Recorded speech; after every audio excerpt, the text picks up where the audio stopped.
Welcome to No Mama Girl Mama with your host, Lady Stones, where we discuss all topics related to health and wellness for you and your family. In this episode, I sit down and chat with my big sister, Tamu Hurley. She is one of the Salsa Babies license owners in the Waterloo region and also the training coordinator for all instructors at Salsa Babies. I thought it was really great to sit down and chat with her because she's very mindful about her body all the time. And I think it's really important that we think about that we think about where our bodies are, how we're treating them, thinking about how we use them, why they feel the way that they do, tracking that back to things that we've done throughout the day or maybe the day before.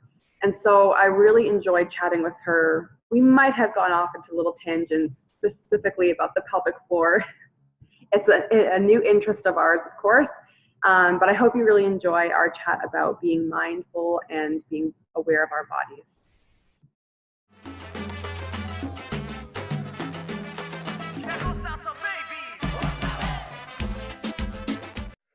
Hola! This morning we are talking about our bodies and being aware of our bodies and committed to the practice of being aware of our bodies every day in every moment.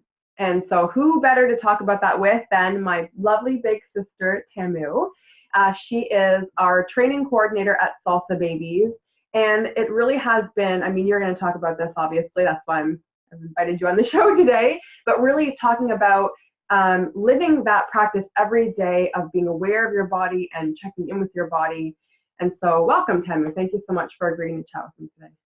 Hi, thanks for asking me to be on the show. Yeah. So do you want to start? Obviously, I know everything about you. We are best friends, sisters. We have kids of the same age. We work together now at Salsa Babies. But can you share a little bit more about your journey with being more self-aware about your body?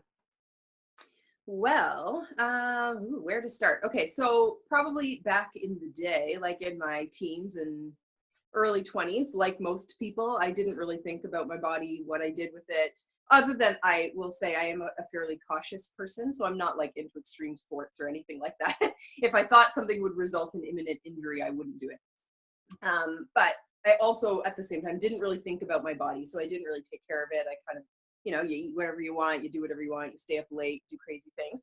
And as I got into my 20s a little bit more, I started to feel some of the consequences of that. So I would have like back pains and, those just like little aches and pains and discomforts, and never really thought too much of them. It's like, if I could push through that pain and keep doing whatever I wanted to do, then I would just do that. And if I had to go see someone, I would see them for like the minimum amount of time. So like I went to a chiropractor probably 2 or 3 times in my 20s, even though I had such bad back pain I couldn't get out of bed one morning.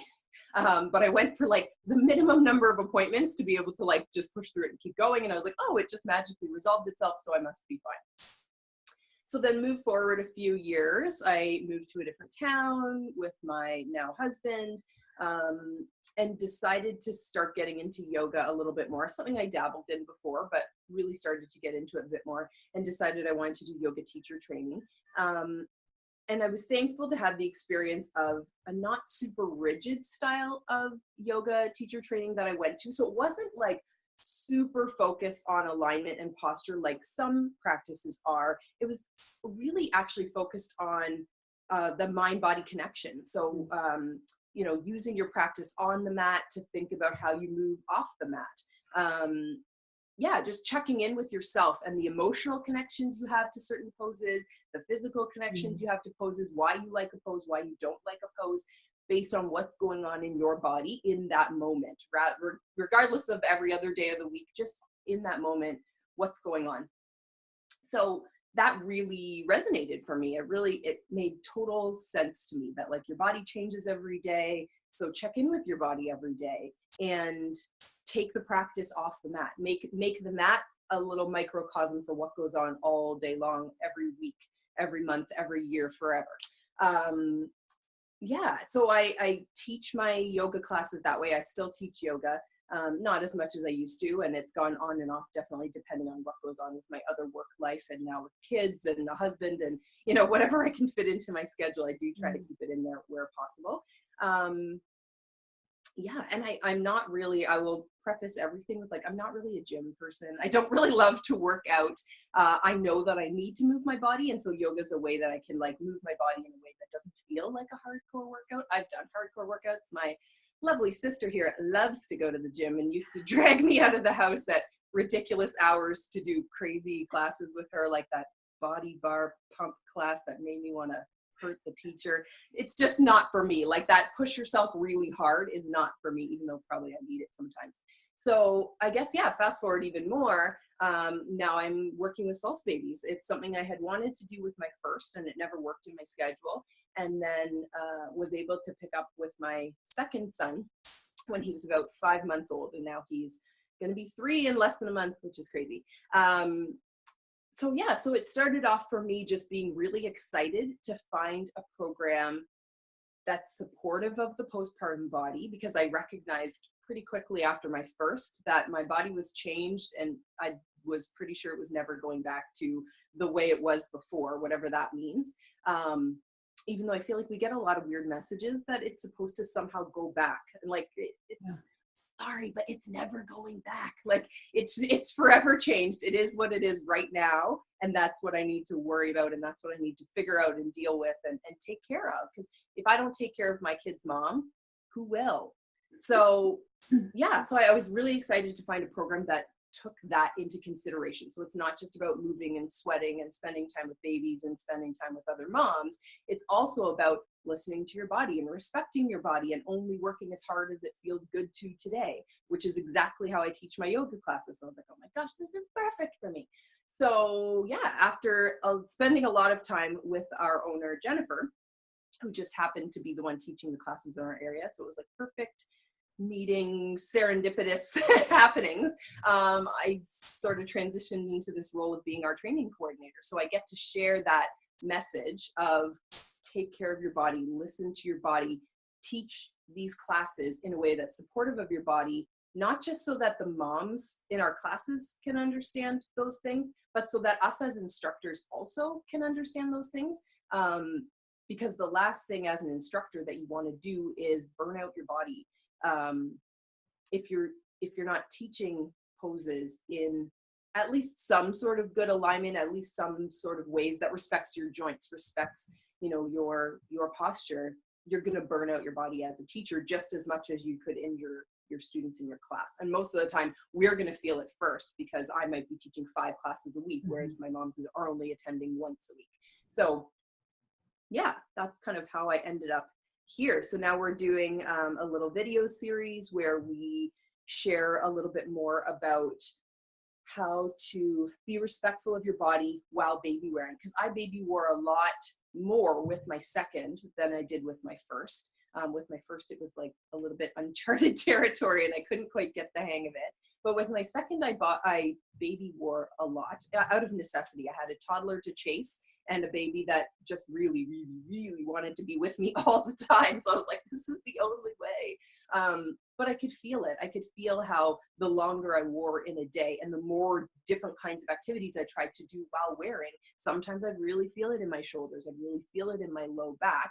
And being the personality that I am, a lot of times it was easier to sort of look at, okay, what did I do today that made this side of my back hurt more than that side of my back, or that made this knee sore but not that knee sore? What was I doing that made that situation happen? So this is another way that I've sort of figured out some of these things, is just personal trial and error, so slowing down and thinking about, oh, right, I had my youngest on my front all day, and then I decided to load the dishwasher. Well, my dishwasher is only on one side of my kitchen. So I kept doing this twisting action for an hour while I loaded and unloaded the dishwasher. So right, it makes sense that the right side of my back hurts more, things like that. So yeah, I think that's kind of where we're going to go with this conversation today, is just kind of talking about, looking at how you move, why you move that way, and where it might cause little aches and pains that you can easily correct without it going to that place of a debilitating pain that you have to get someone else to help you out with. Because I'd rather catch something early than wait till it's a big problem. Well, absolutely. That's the whole thing is like, and thinking about though, we do know that there's wear and tear on our body, normally from a normal everyday activity, you're going to have some wear and tear. So it is really thinking about being mindful in everything that you do, even in the mundane tasks like emptying the dishwasher, brushing your teeth, how can you, we don't really think about that because, we were talking about it in the fact that you don't like to do vigorous exercise. I do like to do vigorous exercise, but, I think a lot of people think that just because, it's setting up your body with body mechanics and wear and tear is only for the people that do vigorous exercise, but it's for anything that you do. It's, just being mindful of,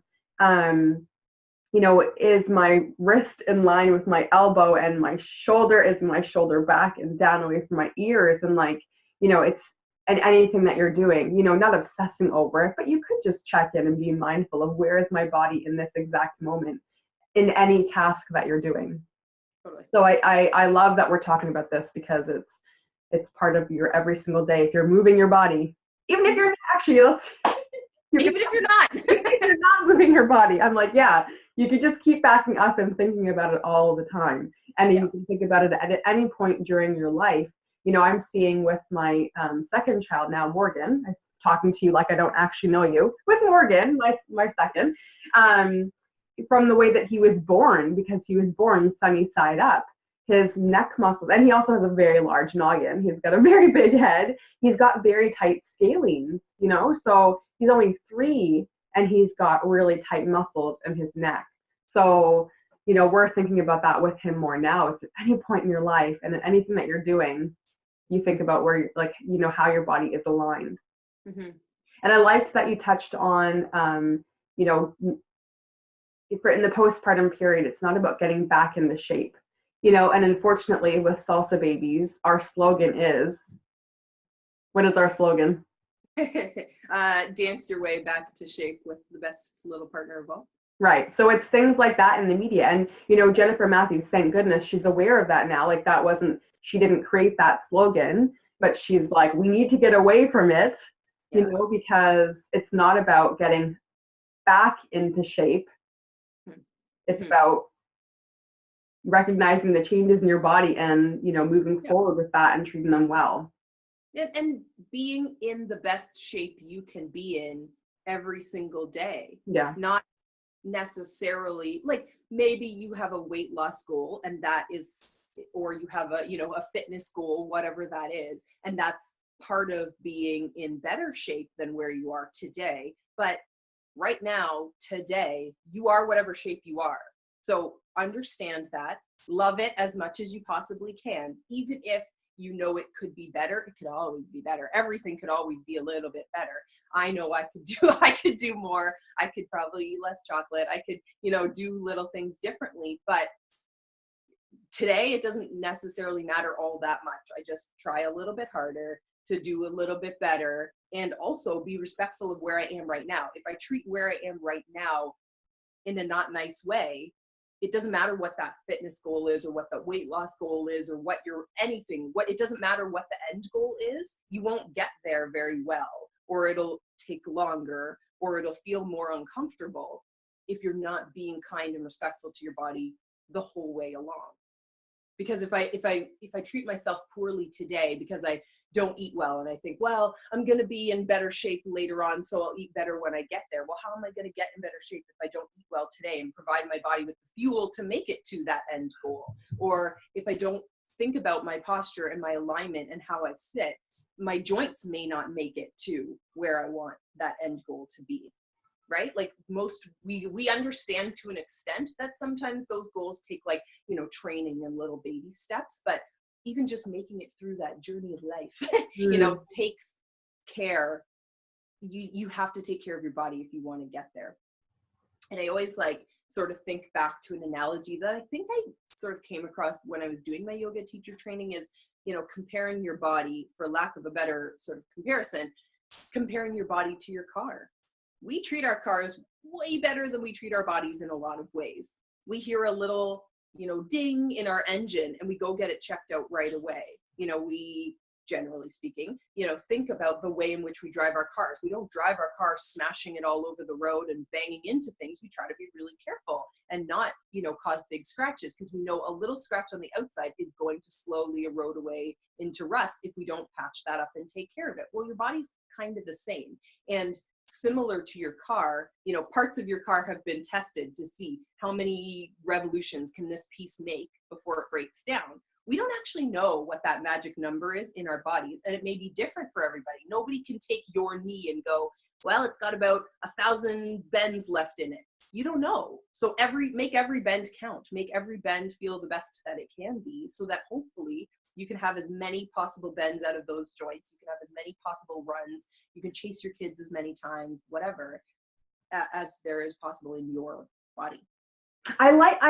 Just as you're talking, and I'm big on words and language and how we talk about things so that they, because it starts in your brain, doesn't it? When I think about when you were saying, and this, thankfully we have really great open conversations, when I cut you down, that it's not about cutting you down. I like to think about stuff. So when you were saying better, can I be better? Or if you think about how many things do you have left, we kind of go to these fear or shame places in our head. I really like to think about it in the sense of instead of saying what could I do better, I think about what do I want to do right now. Mm-hmm. Just what do I want to do right now? So it's forget about what you did before, because, and even, I even think about if I ate a whole chocolate bar in a night, and I'm not talking about those personal chocolate. I'm talking if I eat those ones that are cut into squares, they're nicely portioned for this moment, and I choose to eat the whole nicely portioned bar. I look back and I'll say, you know what, last night I was just in the zone, and it was really good for me at that moment, and that's all good. And what do I want to do right now? And right now I want to eat a celery. I want to eat just one stick of celery. It's just about living in the moment and thinking about what do I want to do in this moment. And I think that that's setting our brains, in the right alignment is the first step to setting your body in the right alignment. Mm-hmm.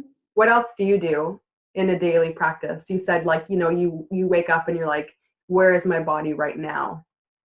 So what do you, I think one practice that I like that I guess, for people who are not really yoga-y, sounds very yoga-y, and you can, term it however you want or phrase it however you want, is like you said, checking in with my body. In a class, I might phrase it letting my awareness, letting my brain sort of circulate through my body and notice what parts of my body are calling my attention today. So not necessarily, what's painful, but just what needs attention today. Because, on the yoga-y side, bringing your mind, bringing your awareness to that part of your body, whether it's pain, whether it's tingly, it's tight, it could be any sensation. It's warm, it's cold, whatever's going on with that part that's calling your attention. Bringing your brain to that spot helps to bring blood flow to it, helps to bring healing to it if it needs healing, can break down, toxins and gunk that's hanging out there. So just thinking about the parts of your body and letting your brain sort of plinko through to find the spots where it needs to land is a good practice. Not even just in the morning, but anytime throughout the day. If you're driving, you're doing whatever, you let your mind wander inside instead of outside. I like that. Sorry, I'm gonna interrupt you. I really like that, because it's true. We will pay attention to something that's causing us pain. Mm-hmm. But that's usually if you go in the stages your body telling you something, when it's pain, it's usually, it's been talking to you for a while. Mm-hmm. There was a sensation there earlier on that was easy to ignore, and now it's gone so far, it's bells and alarms. Mm-hmm. But you're right, it's not just about negative feelings. It could be about positive sensations. Yeah. It could be something that just feels extra good today. You're waking up in the morning and you're maybe when you went to bed, you're oh, my neck was a little tight for whatever reason, or you can, even that, when something does start to feel like it's in that pain place, or it's tight, or it is uncomfortable, think about what you did that day.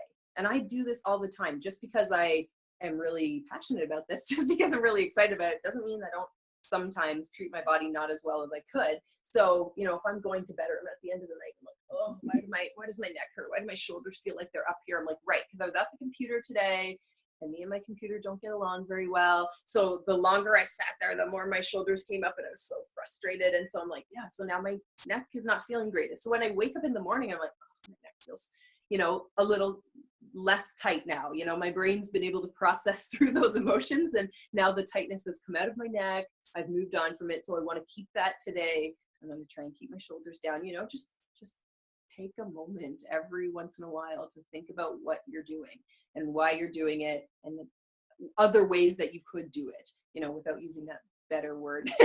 You know, just think about other ways that you could sit, that you could stand, that you could move, especially if your body is trying to tell you something. Even just notice where you put your hands on your body, because that's also very telling. You know, depending on your belief system, there are, you know, systems that sort of believe in healing energy that comes from your hands. And we do it instinctually without even thinking about it. My head hurts, I put my hand there. My tummy hurts, I put my hand there, or I rub it, or I massage it. You know, my neck's starting. So sometimes even before you've had the thought of my neck feels tight, your hand is there massaging it. So when your hand goes on a place in your body, you know, whatever it is, think about that spot. Ooh, why is my hand there? What is it doing? Like, what's the purpose of this? It's not just here to be pretty and look cute. You know, it's doing something maybe. It's trying to tell me something. It's trying to draw my conscious attention to that spot. So I put my hand here and then I go, oh, yeah, it is starting to feel a little bit tight. And honestly, again, I was very good at ignoring signs and symptoms in my body without going into like a big, long medical history. I've never had like major surgeries, but I've been sort of on the edge of getting close to those things and had to have testing for different things that, again, I just ignored. I pushed through those sensations because I wanted to do whatever I wanted to do, or I thought it wasn't a big deal, or I was afraid to go and get it checked out when it was smoke instead of when it was fire. So now it's neat. The more I practice listening to those little signs and symptoms, the more I pick up on the little signs and symptoms before they become big deals. And the more I can correct little things in my own body pretty easily. So a good example, and something we had talked about with, you know, doing this video series of how to move while baby wearing, one I really was wanting to do was about going up and down the stairs. So I don't know about everybody else, but I have 2 boys. My oldest is almost 5. My youngest will be 3 in just under a month.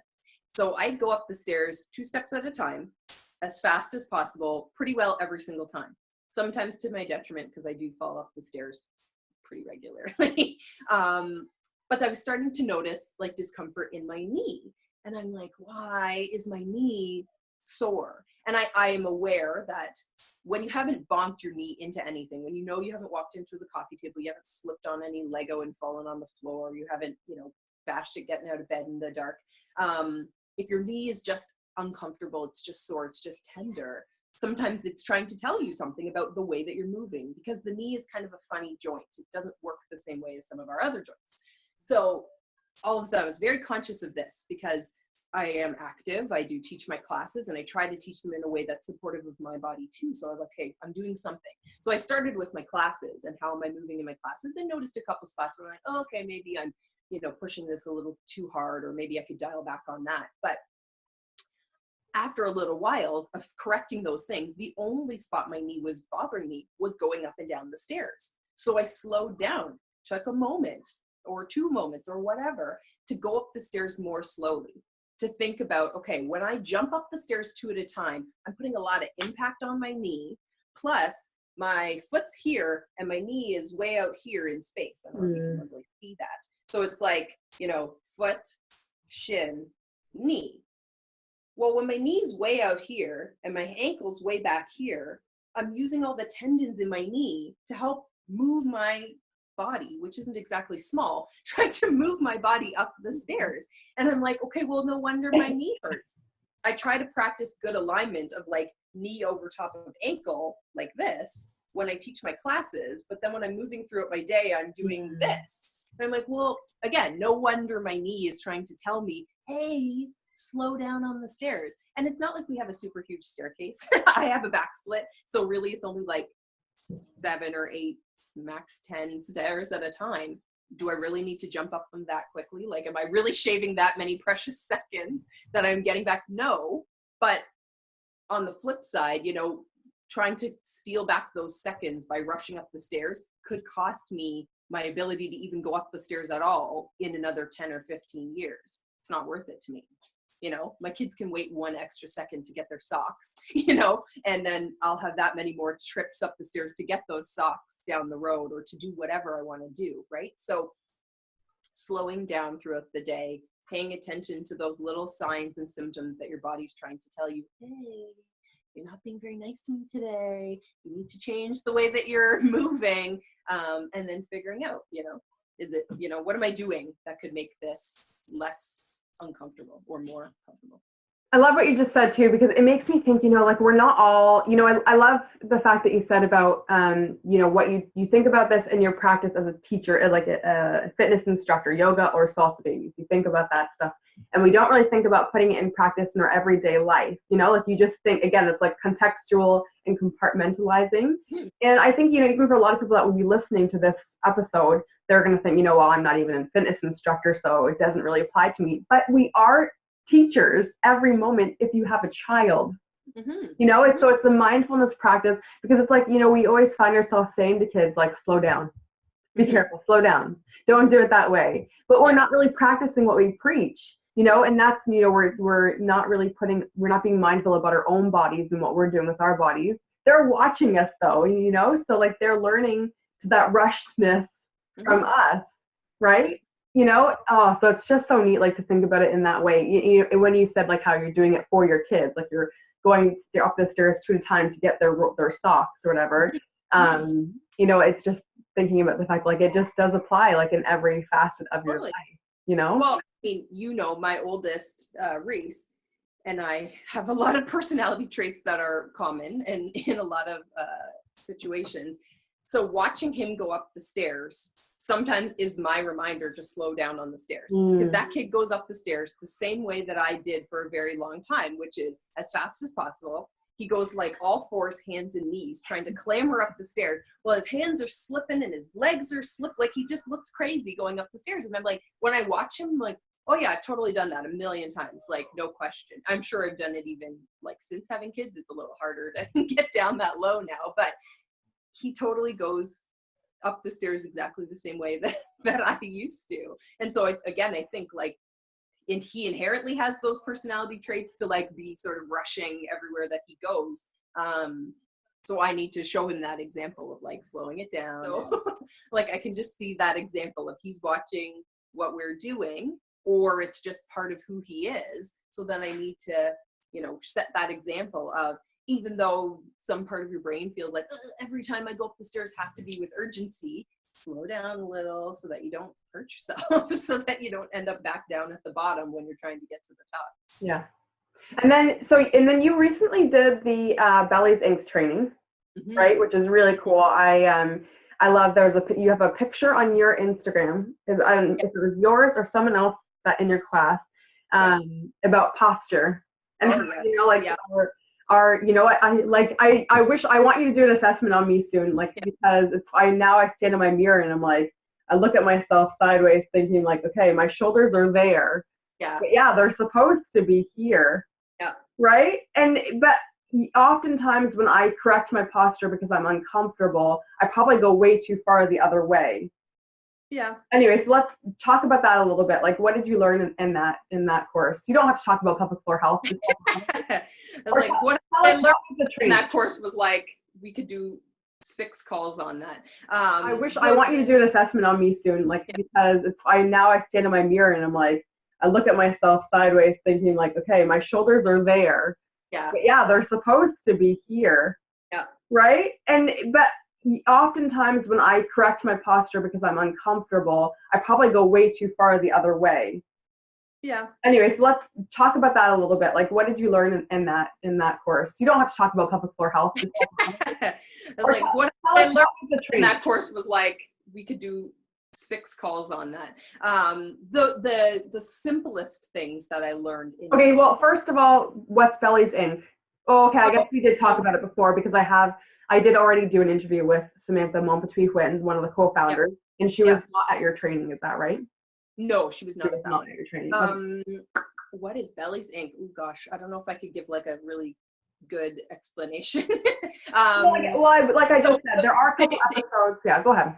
They explain it the way that I understand what Belly's Inc is. So Belly's Inc is an organization or a company founded by 3 women in fields that relate to fitness and women's health. So I think 2 of them were personal trainers already, and 1 is a pelvic floor physiotherapist, if I'm not mistaken. And they sort of combined their forces and their interest in teaching and understanding how the postpartum body works and the prenatal body work, or the pregnant body works, to incorporate optimal core functioning. So core not being just what most people think of as the muscles in the front of our abdomen, but incorporating the pelvic floor at the bottom, the diaphragm at the top, the deeper core muscles in the front, the transverse abdominis, and the multifidus. So the muscles running along the spine, sort of under the ones that we see on the surface, or the ones that we sort of think about on the surface. So trying to incorporate those 4 muscles functioning optimally. Specifically, they focus a lot on during pregnancy and in the postpartum sort of recovery period, but really in everyday life all the time, because the way that they've put together this training, you can totally take it out, for personal trainers. They can use this with anybody and everybody. If you have a pelvic floor, you can do all of these things. If you have core muscles, you can do all of these exercises to make sure that your core is functioning optimally, is probably the easy breakdown. So part of getting your core to function optimally is having good posture and alignment, because a lot of us, I feel like I'm using my hands a lot and I can't do what I want to do with them. I wish I had like a piece of paper.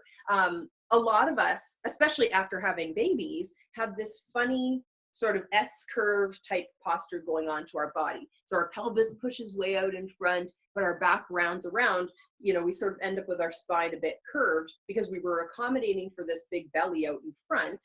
And we need to sort of retrain our body to stand up straight again, because you want to be like ankles, hips, shoulders, ear, to show that your whole body is on each other. Yes, everything's stacking. And when you really sort of think about it, it makes sense. If your body is in a straight line, you're using the bones and the muscles the best way that you can to support the weight of your body. As soon as you put a bend into that, it's sort of like everything above that bend stops there. So if your back is like this, and this is sort of your hip area, it makes sense why lots of us have low back pain.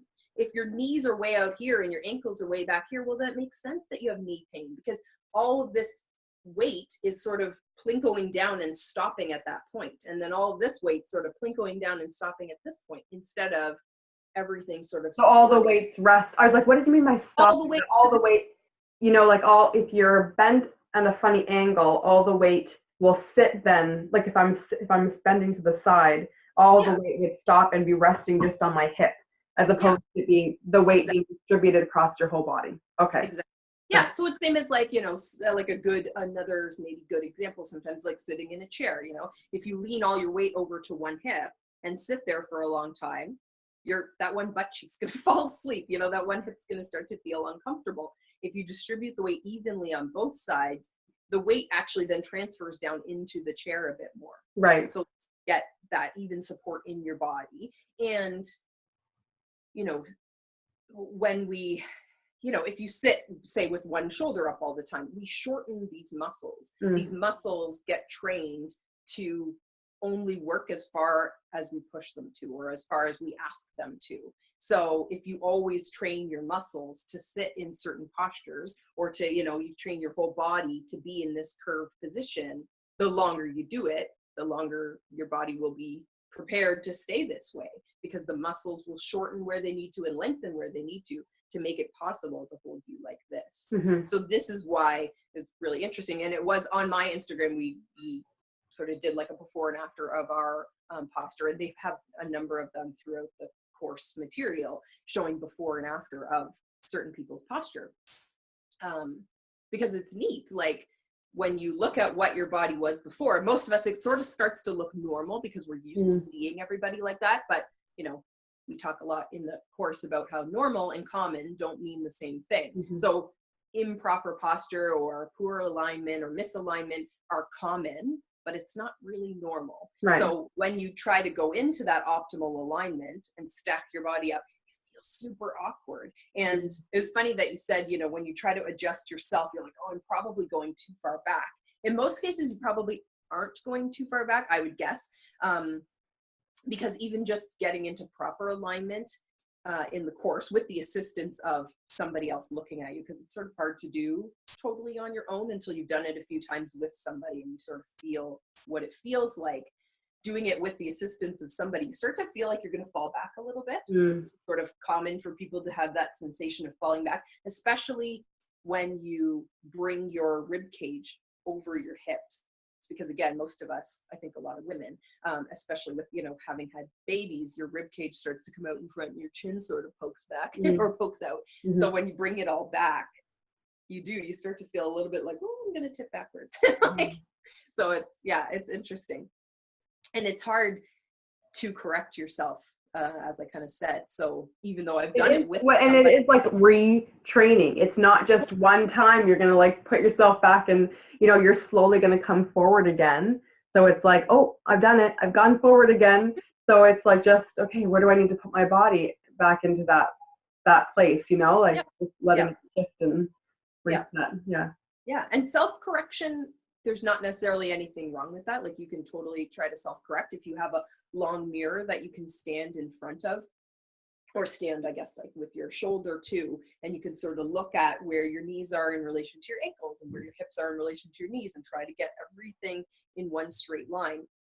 That's a great place to start because at least it's something. But if you can do it with somebody who sort of understands, you know, because there are a few little micro things that most of us wouldn't pick up on our own, just like the way that the pelvis should be tipped, and getting the whole rib cage to move back instead of what we mostly do is just push our shoulders back. You want also the whole rib cage to move back, which is even more awkward. That's thinking about that is like trying to, we think that our rib cage is static in place, you know, like we don't really, I consider myself very body aware. I love feeling my body and the different parts, but that to me is like, even in yoga, actually now I'm picturing like trying to do handstands and the yoga instructor trying to push my rib cage back. I'm like, it doesn't do that. I don't know what you're talking about. Or filling up the space between your shoulder blades. It doesn't happen. And it doesn't do that naturally because you're not used to holding your body that way. And it does take some muscle engagement. So it's not like stacking up blocks where you can just like, you know, use your hands to make them a little bit more straight and they're just going to magically stay there. You have to engage certain muscles. And so this is part of why we do it as part of the Bellies Inc. assessment, is that when you move the body into alignment, then those core muscles will engage automatically to help stack you up. And so that's where you can sort of start to see if people are having some dysfunction in their core and it's even more difficult for them to hold there, or they're having difficulty getting the muscles to even just turn on in proper alignment, then there's, you know, some deeper issues going on there. But what's also kind of neat is when you're in proper alignment, those issues that most of us as women, maybe not most, but lots of women worry about, like the mom pooch and having that little bit of tummy that sticks out in front. When you're standing up straight, it magically disappears. Not totally disappears for everybody, but it starts to pull back in because those muscles are engaging. And because you're standing up nice and straight. If you're like this, well, where's everything going to go? Obviously, it's going to push forward. In the yoga class a long time ago, somebody described, like, the belly is like a cornucopia. It wants to spill forward. Like, it wants to be relaxed and it wants to be big and it wants to spill forward, and you have to work to bring it back a little bit more. So anyways. So when you're wearing that beautiful, sexy little black dress, don't suck in. No. Stand up tall. stand Yes. up tall, right? Oh, because that looks so much more, that is more attractive too, right? Like, like, Yeah. I'm on and I look good and the shoulders back, it's like exudes confidence. Yeah. Yeah, instead of But it sucking in. also draws your belly in Yeah. a more supportive way. So, going back to sort of the Belly Zinc course work, without going into like tons and tons of detail about the pelvic floor and engaging the core muscles and all that kind of stuff. When you're standing up straight, as I said, your belly naturally pulls in a way that supports your organs. So a great analogy that I like, can't get out of my head because I just think it's a little bit funny to me, but it also makes so much sense. Is like imagining that core area like a balloon. If you squeeze the balloon just in the middle, so if you do what a lot of fitness programs unfortunately teach us to do, and I will fully admit that as a yoga instructor, when I first started, before learning all of this was a cue that I gave regularly in my classes: pull the belly button back. And it's like a misguided way to try and engage the core muscles. But what it's really doing is like, picturing a balloon, what you're really doing is squeezing in the middle. Well, where is all the pressure in the balloon then going? Up and down onto the pelvic floor that, as women, we already have an extra organ sitting on. We also had a small person potentially dancing on it.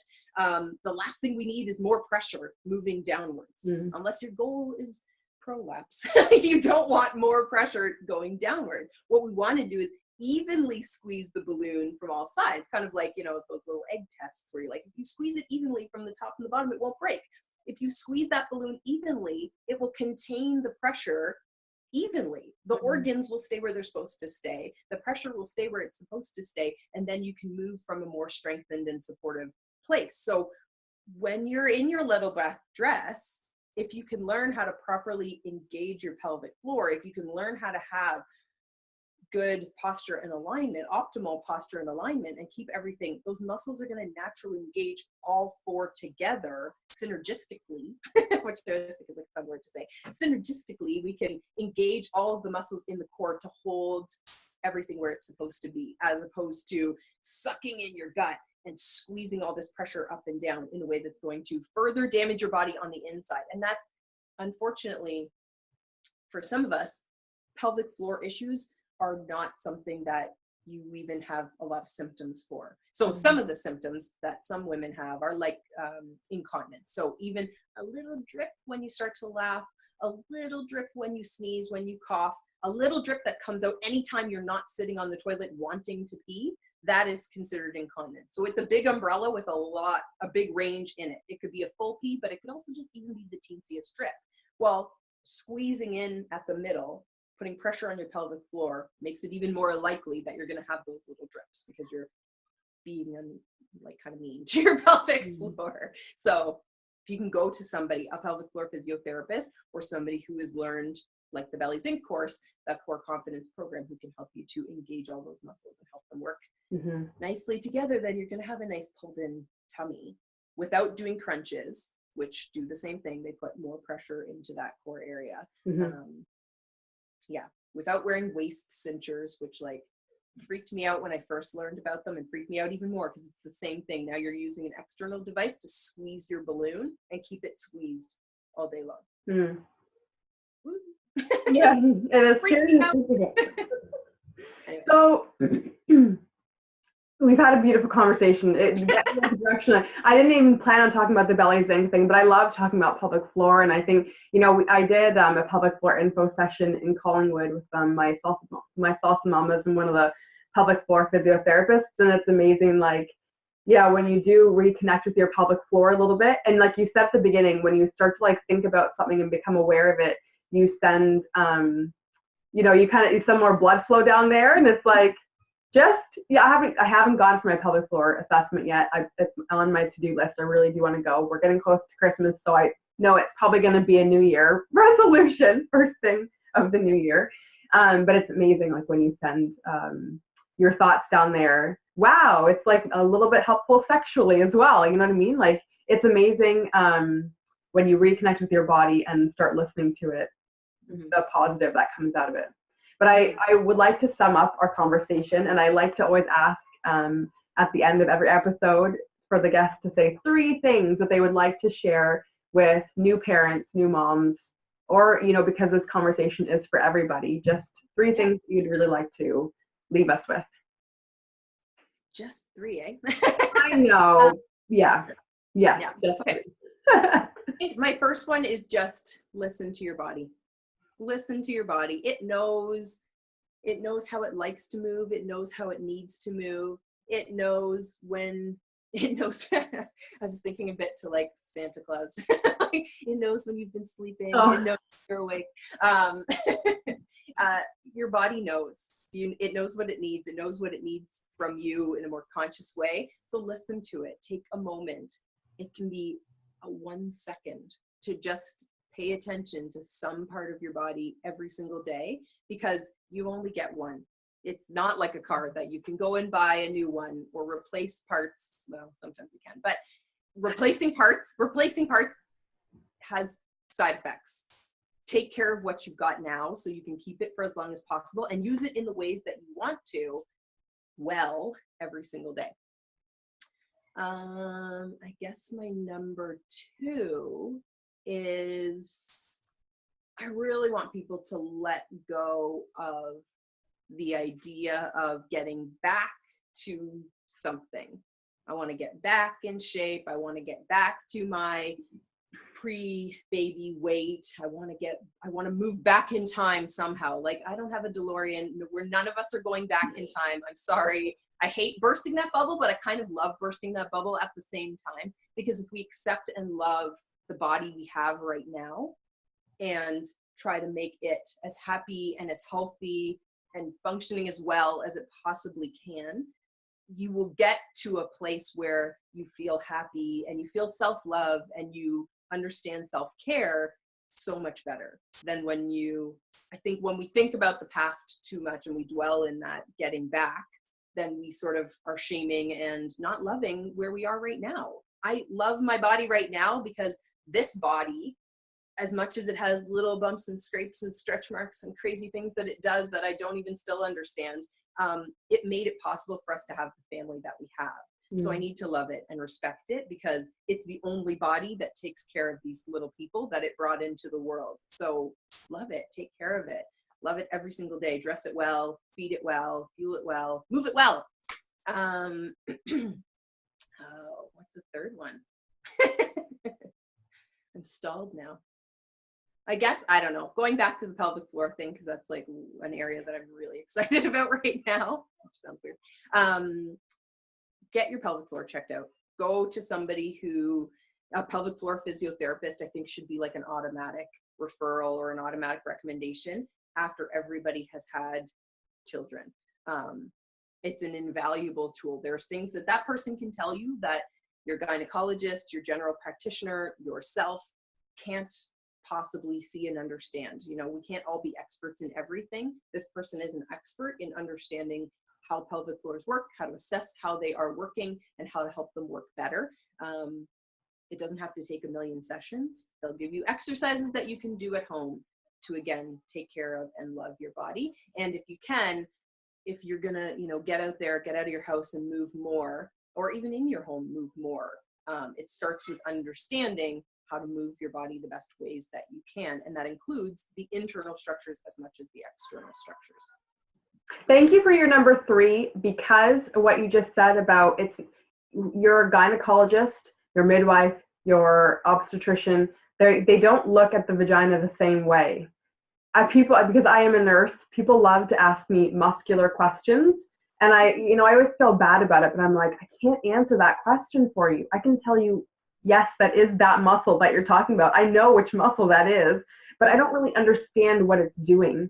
And especially the internal muscles, I really don't understand those. A physiotherapist is specialized in the muscles. A pelvic floor physiotherapist is specialized in those internal pelvic floor muscles. So that's why we're going to see someone that is specialized, Totally. And, what I find interesting, I guess, is when you go to that person who specializes in that place, then sometimes you can take a moment to sort of reflect on other advice you may have gotten and realize that even if somebody, because I think sometimes we feel pressure to answer questions as experts, we feel pressure to answer questions rather than telling someone, I'm not the best person to give you that information. You should go see this person. So when you go to somebody who really is an expert in that area, then you can sort of reflect on, like I said, with that cue of pull the belly button back. It's like not the worst thing I could tell you to do, but it's just misguided. We just didn't understand what we understand now. Now we know better, so we'll do better. But if we go to the people who are trained and who know what they're talking about, and that goes for everything, right? Like I wouldn't go to my eye doctor to get my teeth checked. He has teeth, but that doesn't make him an expert in teeth. With your fitness, with your pelvic health, with your heart health, with your knee health, everything, go to the person who is best suited to give you that information and ask questions about how they know what they know. So even when you're going to yoga, even when you're going to your workout class, ask them, how do you know that your class is safe for postnatal health? Is it because you followed the 3 points that everybody can Google on the internet, or because you've actually done more training and understand how that body moves? How do I know that you're the best person to do bodybuilding with? Is it because you've done this in life experience, because you have some training and understanding, or because you just felt like, hey, I want to throw some big weights at people today? Like, go to the people who know what they're talking about, ask good questions, compare advice and information, because again, you only get one body. I don't change my own tires. I don't change my own oil because I know that's not my area of expertise. I take it to an expert for a reason. So do the same thing with your body. Treat your body at least as well as you treat your car, if not way better. Yeah, absolutely. I just thinking about this too. I want to make sure that we put a link in the show notes to the video series that you've been doing, the Salsa Babies, about how to, practical ways that you can really think about being mindful of your body in like our everyday tasks. Yeah. Thank you so much for chatting with me today. You're welcome. I can hear my crazies downstairs getting crazy, so I'm like, I can hear them. I'm being mindful. It's time to go. Crazy o'clock now. Yeah. Thanks again so much. You're welcome. Okay. Bye. Have a good day. Bye. Bye.